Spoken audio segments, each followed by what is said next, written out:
নমস্কাৰ সকলোকে এইটো ভিডিঅ'ত আজি আমি আলোচনা কৰিম ক্লাছ 7ৰ সমাজ বিজ্ঞানত থকা ইতিহাস খণ্ডৰ 15 নম্বৰ পাঠ দিল্লীৰ সুলতানী যুগ আৰু যুগটো আছিল 1206 খ্ৰীষ্টাব্দৰ পৰা 1526 খ্ৰীষ্টাব্দলৈ কি আছিল সুলতান যুগ আছিল।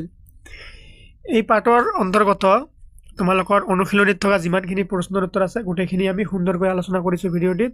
তোমালোকে শেষলৈকে চাই থাকিবা। প্ৰশ্নৰ উত্তৰবোৰ অতি চুটিকৈ আৰু সহজ ভাষাত বুজি পোৱাকৈ লিখি দিয়া হৈছে। তোমালোকৰ অনুশীলনীৰ প্ৰথমত আছে উত্তৰ দিয়া।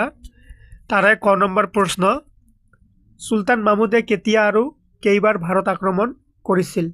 উত্তৰ হ'ব সুলতান মাহমুদে 1000 খ্ৰীষ্টাব্দৰ আৰু 17 বাৰ ভাৰত আক্ৰমণ কৰিছিল। মনত ৰাখিবা 17 বাৰ ভাৰত আক্ৰমণ কৰিছিল কোনে? সুলতান মাহমুদে। কোন খ্ৰীষ্টাব্দত? 1000 খ্ৰীষ্টাব্দত।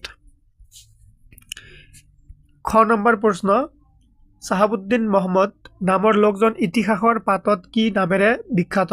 উত্তৰ হ'ব চাহাবুদ্দিন মহম্মদ নামৰ লোকজন ইতিহাসৰ পাতত ঘড়ী নামেৰে বিখ্যাত। এইটো এনেকৈ দিবা তোমালোকে, বিখ্যাত।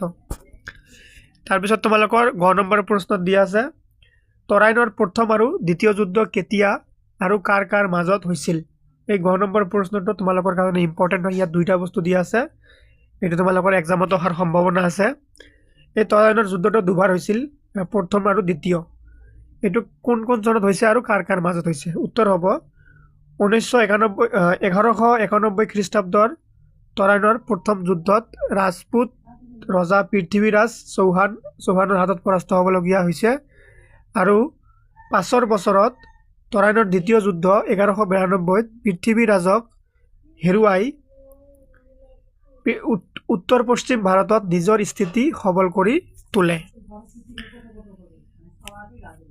ঘ নম্বৰ প্ৰশ্ন, কুতুব মিনাৰৰ নিৰ্মাণ কোনে আৰম্ভ কৰিছিল আৰু কোনে শেষ কৰিছিল? Very important. উত্তৰ হ'ব কুতুব মিনাৰৰ নিৰ্মাণ ইলতুৎমিছৰ জীয়ৰীয়ে আৰম্ভ কৰিছিল আৰু ৰেজিয়া চুলতানাই শেষ কৰিছিল। মনত ৰাখিবা কুতুব মিনাৰৰ নিৰ্মাণ কোনে আৰম্ভ কৰিছিল?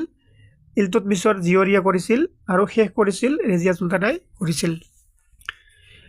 নেক্সট প্ৰশ্ন, সুলতানী যুগৰ প্ৰধানমন্ত্ৰী আৰু তেওঁৰ দপ্তৰক কি বোলা হৈছিল? উত্তৰ হ'ব সুলতানী যুগত প্ৰধানমন্ত্ৰীক উজিৰ বুলি কোৱা হয়। তাৰপিছত তোমালোকৰ 6 নম্বৰ প্ৰশ্নত দিয়া আছে, আলাউদ্দিন খিলজীয়ে বজাৰ নিয়ন্ত্ৰণৰ দায়িত্ব কাৰ ওপৰত ন্যস্ত কৰিছিল? Very important. এই প্ৰশ্নটো ভালকৈ পঢ়িবা তোমালোকে। এই বজাৰখন চলাবৰ কাৰণে এজন মানুহক দায়িত্বভাৰ দিছিল, মানে নিয়ন্ত্ৰণ কৰাৰ কাৰণে বজাৰটো কেনেকৈ চলিব, বস্তু বাহিনীৰ মূল্য নিৰ্ধাৰণ কৰাৰ কাৰণে এজন মানুহ আছিল। সেই মানুহজন কোন আছিল? কাক এই দায়িত্ব দিয়া হৈছিল? উত্তৰ হ'ব আলাউদ্দিন খিলজীয়ে বজাৰ নিয়ন্ত্ৰণৰ বাবে দিৱানী ৰিয়াসত, এইটো মনত ৰাখিবা, দিৱানী ৰিয়াসত আৰু চাহানী মন্দি নামৰ দুখন বিষয়া নিয়োগ কৰিছিল। এইটো তোমালোকে ভালকৈ মনত ৰাখিবা। এই দুটা বিষয় আছিল, এই দুটা বিষয়ৰ ওপৰত কি কৰিছিল? তোমালোকৰ বজাৰ নিয়ন্ত্ৰণৰ বাবে কি কৰিছিল? দায়িত্ব কৰি দিছিল। নেক্সট প্ৰশ্নত আছে তোমালোকৰ ইকতা কি? এইটো মনত ৰাখিবা, এইটো তোমালোকৰ পৰীক্ষাত অহাৰ খুবেই বেছি সম্ভাৱনা আছে। ভেৰি ইম্পৰ্টেণ্ট, দাগ দি ৰাখা। ইকতা কি? উত্তৰ হ'ব দাহ, খিলজী আৰু তোগলক বংশৰ চুলতানসকলে, মনত ৰাখিবা কি কি কৈছে, দাহ, খিলজী আৰু তোগলক বংশৰ চুলতানসকলে, মানে এইকেইটা বংশৰ ৰজাবিলাকে কি কৰিছিল? শাসনৰ সুবিধাৰ বাবে সাম্ৰাজ্যৰ, এইটো এনেকৈ ল'বা, সাম্ৰাজ্যৰ বিভিন্ন অঞ্চল কিছুমান ভাগত ভাগ কৰিছিল। মানে এইকেইটা বংশ যে আছে, ৰাজবংশ, দাহ, খিলজী, তোগলক, ইয়াৰ ৰজাবিলাকে কি কৰিছিল? নিজৰ সাম্ৰাজ্যত থকা কিছুমান অঞ্চলক বিভিন্ন ভাগত ভাগ কৰিছিল। এই অঞ্চলবোৰক ইকতা বোলা হয়। এতিয়া তোমালোকৰ 2 নম্বৰত দিয়া আছে খালী ঠাই পূৰণ কৰা। ইয়াত খালী ঠাই দিয়া আছে, মই তলত সুন্দৰকৈ তোমালোকক উত্তৰবোৰ লিখি দিছোঁ। এই উত্তৰবোৰ তোমালোকে কি কৰিবা? নিজৰ বহীত লগে লগে লিখি ল'বা। পিছত তোমালোকৰ পৰীক্ষাৰ সময়ত ডাইৰেক্ট তোমালোকে দেখি যাব পাৰিবা, ৰিভিজন কৰাত সুবিধা হ'ব। ইয়াত ক নম্বৰত দিয়া আছে, দেশ আছিল সুলতানী যুগৰ প্ৰথম আৰু একমাত্ৰ মহিলা চুলতান। এতিয়া ইয়াত কোন হ'ব?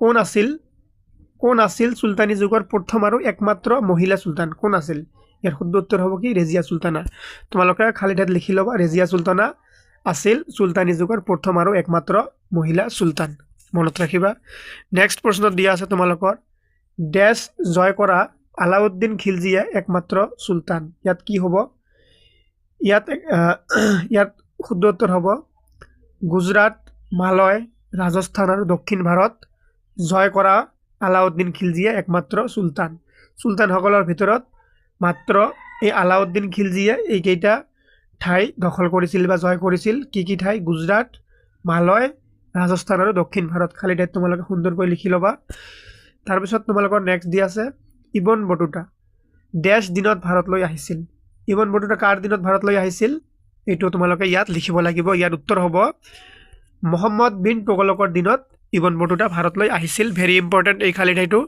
ঘ নম্বৰ খালি ঠাইটো দাগ দি ৰাখা তোমালোকে মনত ৰাখিবা ইবন বটুতা কাৰ ৰাজত্বকালত আহিছিল ভাৰতলৈ ইয়াত যদি দিনত ভাৰতলৈ আহিছিল নিদি তোমালোকক যদি এনেকৈ তোমালোকক প্ৰশ্ন সোধে যে ইবন বটুতা কাৰ ৰাজত্বকালত ভাৰতলৈ আহিছিল ইয়াৰ শুদ্ধ উত্তৰ হ'ব মোহাম্মদ বিন তুগলকৰ দিনত ইবন বটুতা কি কৰিছিল ভাৰতবৰ্ষলৈ আহিছিল তাৰপিছত ঘ নম্বৰত দিয়া আছে তোমালোকৰ ডেছ আছিল সামৰিক বিভাগৰ মুৰব্বী বিষয়া কোন আছিল এই সামৰিক বিভাগ যে আছে ইয়াৰ মুৰব্বী কোন আছিল ইয়াৰ শুদ্ধ উত্তৰ হ'ব অৰ্থাৎ খালি ঠাইত তোমালোকে লিখিব লাগিব আৰিজ-ই মাবালিক আছিল কি সামৰিক বিভাগৰ মুৰব্বী অৰ্থাৎ হেড মুৰব্বী মানে যোনে হেড হয় এটা ডিপাৰ্টমেণ্টৰ তাক মুৰব্বী বুলি কোৱা হয় মনত ৰাখিবা সামৰিক বিভাগৰ মুৰব্বী কোন আছিল আৰিজ-ই মাবালিক এইটো মানুহৰ নাম নহয় এইটো এটা পোষ্টৰ নাম হয়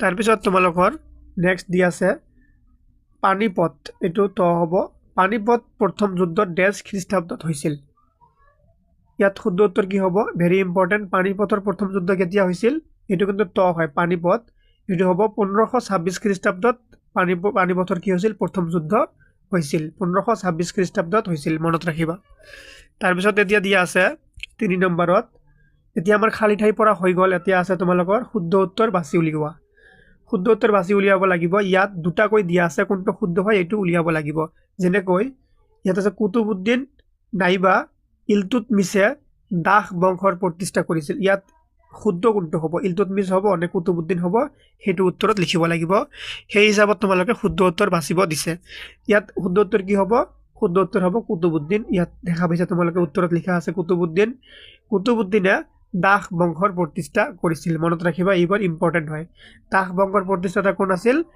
কুতুবুদ্দিন তাৰপিছত এতিয়া তোমালোকৰ নেক্সট দিয়া আছে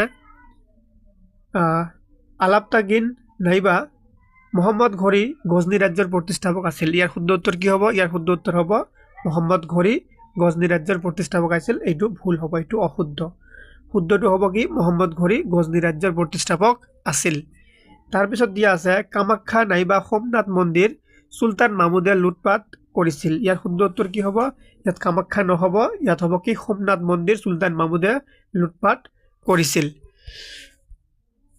তাৰপিছত এতিয়া তোমালোকৰ নেক্সট দিয়া আছে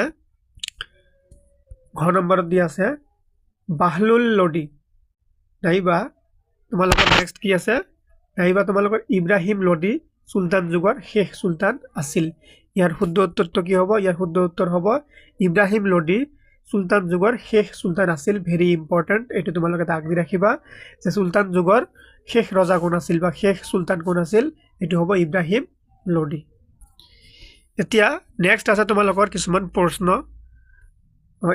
আৰু এটা আছে শুদ্ধ উত্তৰ তাৰপিছত প্ৰশ্ন আছে তুৰ্কী আফগানসকলে ভাৰতত 200 বছৰ নাইবা 320 বছৰ ৰাজত্ব কৰিছিল কোনটো শুদ্ধ হ'ব 200 বছৰ হ'ব নে 320 বছৰ হ'ব ইয়াৰ শুদ্ধ উত্তৰ হ'ব 320 বছৰ ইয়াত দেখা পাইছা উত্তৰ লিখা আছে সো এতিয়া কি হ'ব তুৰ্কী আফগানসকলে ভাৰতত 320 বছৰ ৰাজত্ব কৰিছিল এইটো নহয় 200 বছৰ নহ'ব ইয়াত শুদ্ধ হ'ব 320 বছৰ ৰাজত্ব কৰিছিল এতিয়া তোমালোকৰ 4 নম্বৰত দিয়া আছে এটা প্ৰশ্ন চুলতানী শাসনকালৰ ৰাজবংশ কেইটাৰ নাম ক্ৰমানুসাৰে লিখা চুলতানী এই চুলতান যুগৰ যি শাসনকৰ্তা আছিল বা ৰজাবোৰ আছিল এই ৰজাবোৰৰ যি ৰাজবংশ আছে ৰাজবংশ কেইটাৰ এই ৰাজবংশ কেইটাৰ নাম ক্ৰমানুসাৰে মানে কোনটোৰ পিছত কোনটো আছিলে সেইটো তোমালোকে ক্ৰমানুসাৰে লিখিব লাগে ক্ৰমানুসাৰে লিখিলে কি হ'ব এইটো ইম্পৰ্টেন্ট আছে উত্তৰটো তোমালোকে ভালকে দেখি ৰাখিবা ক্ৰমানুসাৰে লিখিলে এনেকৈ হ'ব যে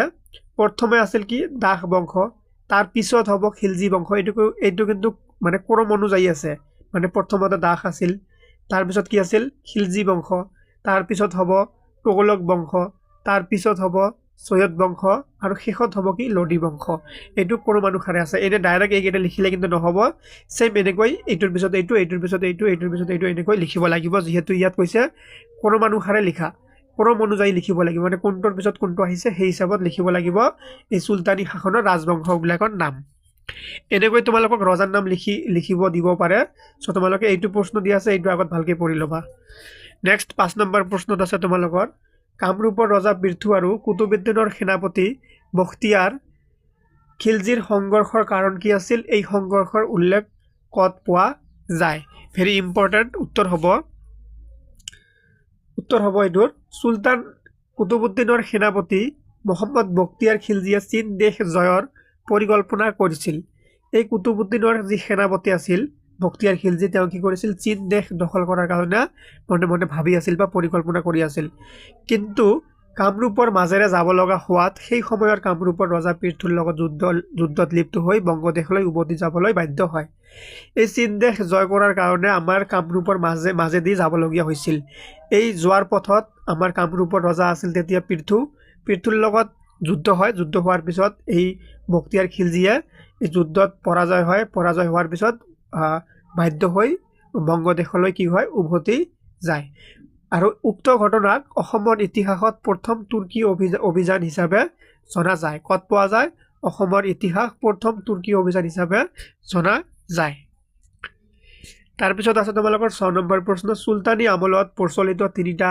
কৰৰ নাম লিখা কৰ মানে হৈছে খাজানা বা ট্যাক্স এই সুলতানী যুগত কি ট্যাক্স চলিছিল তাৰে তিনিটা নাম লিখিব দিছে ইয়াৰ উত্তৰ হ'ব সুলতানী আমলত প্ৰচলিত তিনিটা কৰৰ নাম হল 1 নম্বৰ হৈছে উৎপন্ন শস্যৰ এইটো শস্য হ'ব এইটো ঠিক কৰি ল'বা তোমালোকে উৎপন্ন শস্যৰ ওপৰত দিব লগা কৰ মানে তোমালোকে যিমানখিনি খেতি বাতি হ'ব তাৰে ওপৰত যি শস্য তোমালোকৰ আহিব তাৰে ওপৰত কৰ দিব লাগিব বা ট্যাক্স দিব লাগিব দ্বিতীয় নম্বৰত আছিল গৰু মহৰ ওপৰত দিবলগীয়া কৰ আৰু তৃতীয় নম্বৰ হ'ব ঘৰ বাৰীৰ ওপৰত দিবলগীয়া কৰ এতিয়া তোমালোকৰ 7 নম্বৰত দিয়া আছে আলাউদ্দিন খিলজিয়ে বজাৰ নিয়ন্ত্ৰণৰ বাবে গ্ৰহণ কৰা তিনিটা পদক্ষেপ উল্লেখ কৰা এই আলাউদ্দিন খিলজিয়ে এই সুলতানে আমাৰ বজাৰ নিয়ন্ত্ৰণ বা বজাৰ এখন ভালকৈ চলাৰ কাৰণে কি পদক্ষেপ লৈছিল তিনিটা পদক্ষেপ লিখিব লাগে ইয়াৰ উত্তৰ হ'ব আলাউদ্দিন খিলজিয়ে দিৱানী ৰিয়াসত আৰু সাহানী মন্দি নামৰ দুজন বিষয়াৰ ওপৰত বজাৰ নিয়ন্ত্ৰণৰ দায়িত্ব অৰ্পণ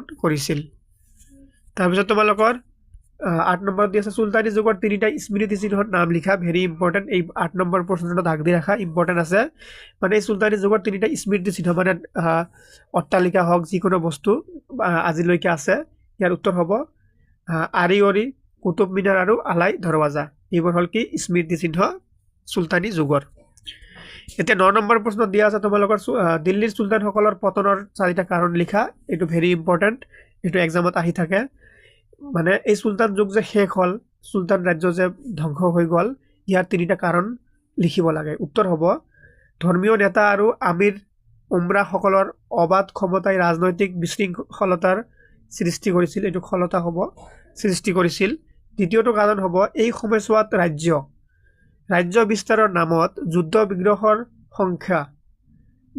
সংখ্যা কি কৰিছিল বাঢ়িছিল যদিও সেনাবাহিনীৰ উন্নয়নৰ ক্ষেত্ৰত সুলতানসকলে মনোযোগ দিয়া নাছিল যুদ্ধৰ সংখ্যা বাঢ়ি গৈছিল কিন্তু এই সময়ৰ ৰজাবিলাক কি কৰিছিল সেনাবাহিনীৰ ওপৰত ইমান গুৰুত্ব দিয়া নাছিল সেই কাৰণে দেশখন পতন হৈছিল 3 নম্বৰ কাৰণ হ'ব ক্ষমতাকেন্দ্ৰিক আৰিয়ৰিৰ ফলত সাম্ৰাজ্যৰ ভিতৰছোৱাত প্ৰায়ে অৰাজকতা বিৰাজ কৰিছিল এইবিলাক কাৰণৰ কাৰণে সুলতানী যুগ পতন হৈছিল আৰু এইটো হ'ব নেক্সট প্ৰশ্ন তাইমুৰৰ আক্ৰমণে দুৰ্বল কৰি থোৱা সাম্ৰাজ্যক বাবৰৰ আক্ৰমণে সহজতে পতনৰ দিশলৈ লৈ যোৱাত সফল হৈছিল এইটো এটা পতন হোৱাৰ কাৰণ নেক্সট প্ৰশ্নত আছে তোমালোকৰ সুলতান ফিৰোজ শাহ তোগলকে স্থাপন কৰা চহৰ কেইখনৰ নাম লিখা কি চহৰ স্থাপন কৰিছিল সুলতান ফিৰোজ শাহ তোগলকে উত্তৰ হ'ব চুলতান ফিৰোজ শ্বাহ তুগলকে স্থাপন কৰা চহৰ 5খন যেনে ভোনপুৰ, ফিৰোজাবাদ, ফাতেহাবাদ, ফিৰোজপুৰ আৰু হিছাৰ ফিৰোজ এইকেইটা চহৰ স্থাপন কৰিছিল।